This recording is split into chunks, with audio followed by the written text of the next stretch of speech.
Hey there, how's it going? From September 10th through the 20th, we held the second annual Vim Jam. Participants had 10 days to create a game with the requirement of boss and a theme of on the edge. The turnout was absolutely incredible, with over 2,200 people joining, creating over 400 games. I spent the entire week after the jam playing games submitted to me on my live streams.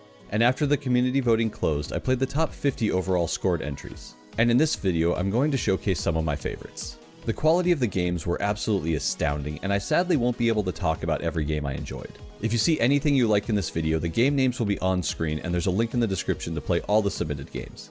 Before we get into it, I want to thank Retro Indie Josh and 8 Bits to Infinity for teaming up with me again this year to run the jam. 8 Bits to Infinity is a community that runs regular game jams focused on making games and giving constructive feedback to one another.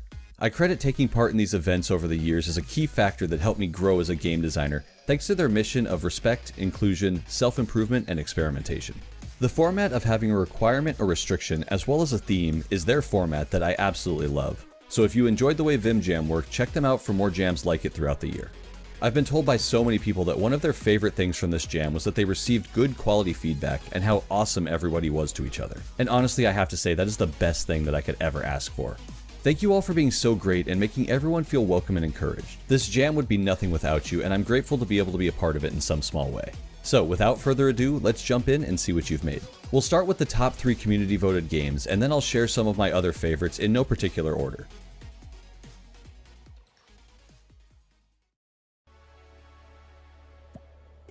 The community vote winner is Joy Shot by Novel. This game is beautiful and a real testament to how much audio can add to a game. You play as a cart carrying a cannon that can only be fired after the music reaches its peak. The minimalist design carries into the controls, the whole game being played with only one button. Pressing space will change the direction you travel around the path, and if you've reached the peak of the music, it will fire the cannon. However, if you change direction before the peak of the music to avoid taking damage, you'll reset your shot timer and have to wait for it to charge again. The goal is simple. On each stage, you must destroy all of the enemies without losing your last heart. The tension of waiting for your shot to be available while avoiding enemy fire makes for a great puzzle-like experience. The transitions from level to level are so smooth, ending in a boss battle that combines different enemy types you've encountered along the way, as well as a new form. Everything in this game came together so well, and it's very deserving of the #1 spot.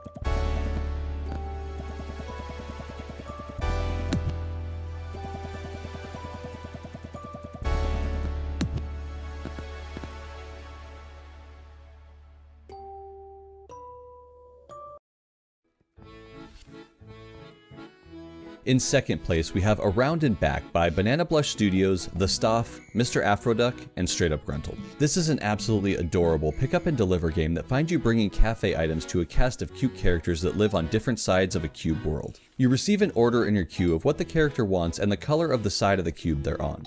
I love the look of the illustrated art mixed with the 3D space, and the voice acting and sound all came out fantastic as well. There are a couple of sides which have 2 different pathways which add a bit more to the routing than just going to the side of the color you need. The goal of the game is to make it through the entire day, delivering all the orders within the time limit set beside them. But if you miss 3 deliveries, you'll be fired, so you gotta be quick. The whole concept is executed very well, and the bright, enjoyable tones make the game a treat to play.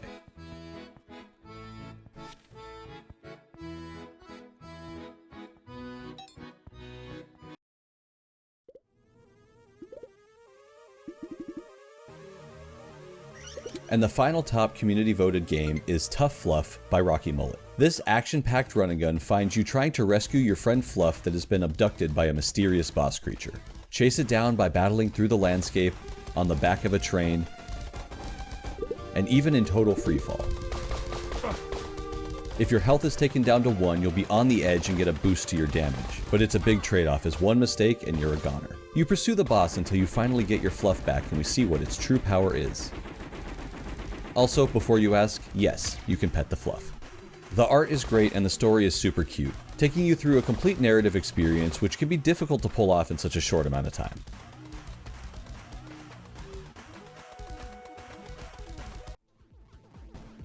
Carl by Angry Arugula, Curdle Games, Indie Rocktopus, and Kentrina Draws a Lot is an amazingly cute shooter game where you must first take out all the minions before the boss arrives. Once you beat the boss, you're taken to the next level where the challenge increases and you do it again. And unbelievably, it has online multiplayer as well, giving you a room code you can give out to have other people join. I was really impressed by how well it all worked, and I had an absolute blast playing with some of my friends. There are 2 different forms of the boss that alternate between each level, ramping up in difficulty as you go.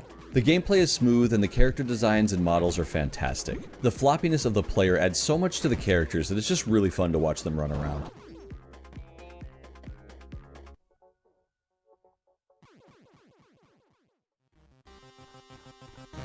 Assistant to the Regional Monster by Clemonades is a super cute twin-stick shooter. The Regional Monster requires you to get coffee, which in this world isn't as simple as you would think. You've got to shoot it a whole bunch to get the flavor just right. Turns out it doesn't sit well with the Regional Monster, and you're sent to pick up some cleaning supplies. But unfortunately, it's just not as easy as grabbing a mop. But it's our job, and we put up with it because it's what we've got to do. That is, until we're told we need to come in on the weekend, and that's the final straw.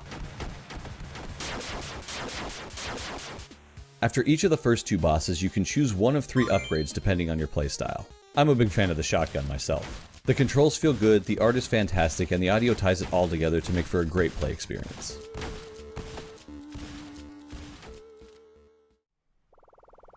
Intern, An Intern's Guide to Maintaining Internal Rage by Ginger Ninjarish, has you playing as an intern, running around the office, passing out and collecting documents, making and delivering coffee, fixing the printer, and taking out the trash. All while trying to maintain your stress levels with pills and booze. Not recommended in real life, of course, but in the game, it gives a nice balance as you can only hold so many items at any given time. Once you complete all of your tasks, you return to your boss and you get the reward of being able to do it all again the next day. Just like in real life.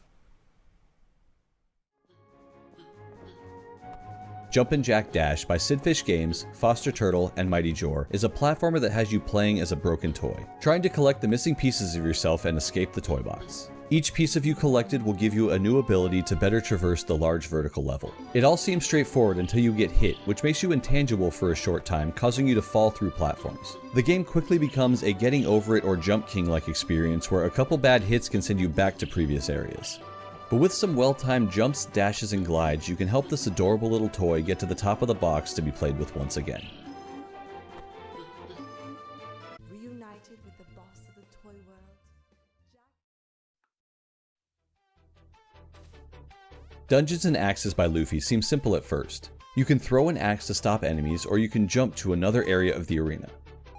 Between each round, you're given a random set of upgrades you can choose from, and each round introduces a new threat. But the challenges add up quickly as you find yourself attacking flying enemies, avoiding dangers on the ground, and dodging projectiles. The art, music, and sound have a wonderful nostalgic feel, which all work together nicely to create an enjoyably quick roguelike.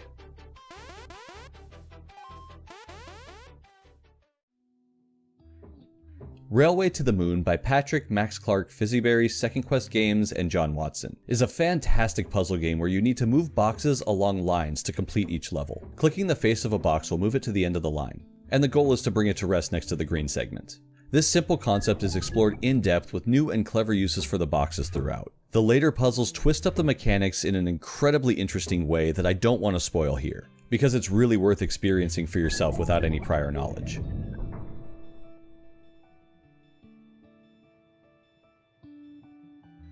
The music, visuals, and mood all come together so well to make a really enjoyable challenge.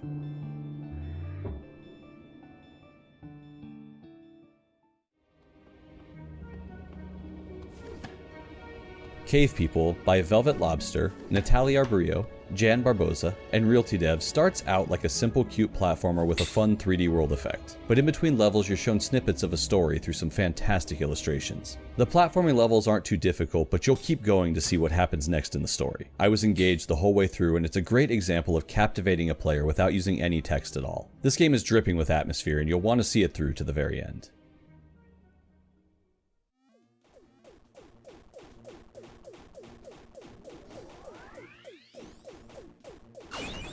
Boss Wars on the Edge of Space by Xanderwood is an adorable retro shooter boss fight with a bit of a twist. On the menu you're offered 2 choices, defeat evil or good.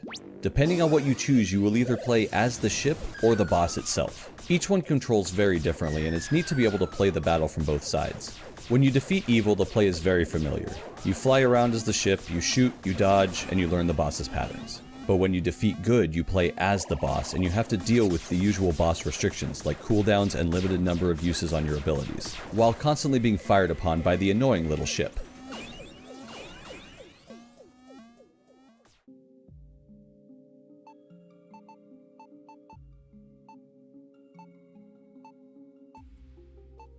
Plinko Panic by Acidic Duck is a pachinko-style roguelike. Yes, you heard that right. Each round you buy a ball that has different abilities that becomes more effective the more pegs it hits on the way down. Every couple of turns the boss will attack you for more and more damage. You need to make sure to keep your health and money up while also using some of your turns to deal damage to the boss because its health bar is quite large. I absolutely love this concept and found myself playing run after run because each time I died I knew I could do better. Trying to get the perfect drop with lots of peg collisions while using balls with different weights and bounciness, I found incredibly compelling.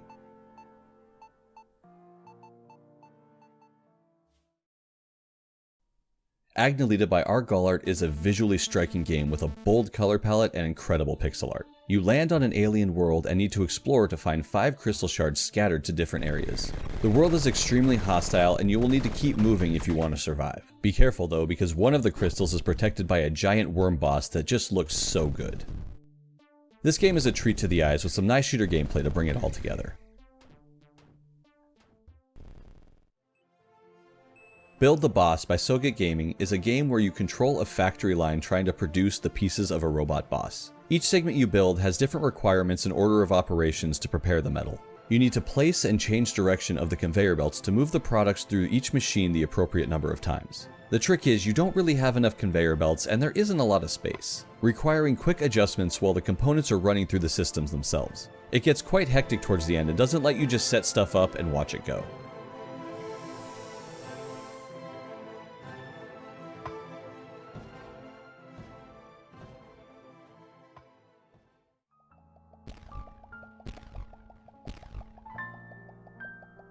Public Abstract Void by VimJam2 is a visually striking game. You move and auto-fire at the large boss entity at the top of the screen while avoiding its dark attacks. You're able to stand on one of 3 color areas which will open up a quick minigame to complete. If you succeed, you'll receive a buff based on the color of the minigame itself. Yellow increases your range, red your speed, and blue your damage. The styling of this game is so unique, and while it can be difficult at some points, it's absolutely a treat on your eyes.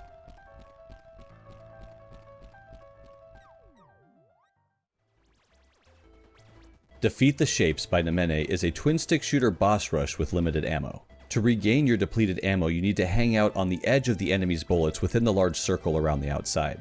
Each boss has a unique pattern that are fun and difficult and keep you on your toes and don't let you sit still for too long. The controls feel great and the game is dripping with a retro aesthetic that's simple and clean. It is pretty hard, but the feeling of skirting the edge of the boss's pattern is a great rush when you pull it off.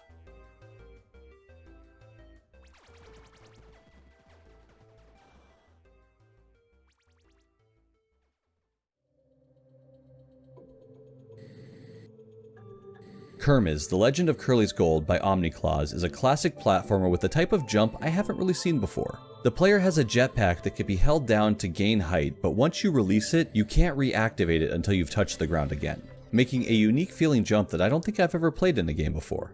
The art and level design are great, and it really does feel like playing through a classic NES game.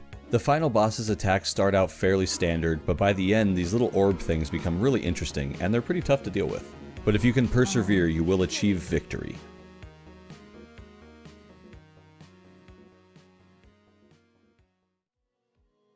I want to give one quick honorable mention here at the end to Monkey Pizza by Kuviman, who made an online multiplayer pizza making game about my monkeys and me as the gorilla boss. We had an absolute blast playing with this on stream, and everyone from the chat jumped in to order and make pizzas. There are so many great games that I didn't get to talk about, and I encourage you to go check out the Jam page and try some of them yourself. I'm still blown away by the quality of games that were submitted, and it was really tough for me to narrow down my picks. I had so much fun playing all of your games, and in the end I was able to play about 117 games from the Jam. I'm absolutely honored and humbled that so many people took times out of their lives to make a game for this Jam, and like I said at the beginning, this would have been nothing without you.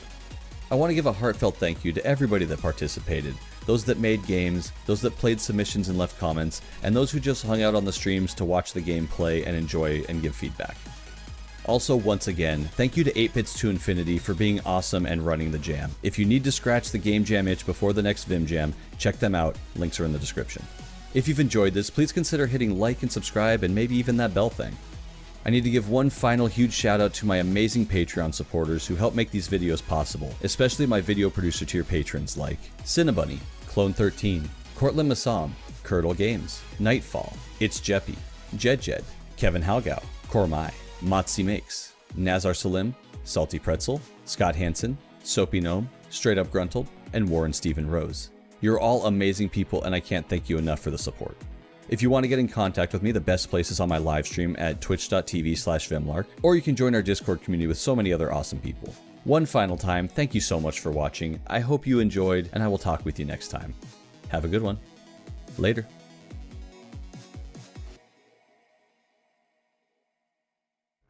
Okay. Simon says, look to the left. Simon says, look to the right. Simon says, jump up in the air. You can't. Oh. Wait. Oh. You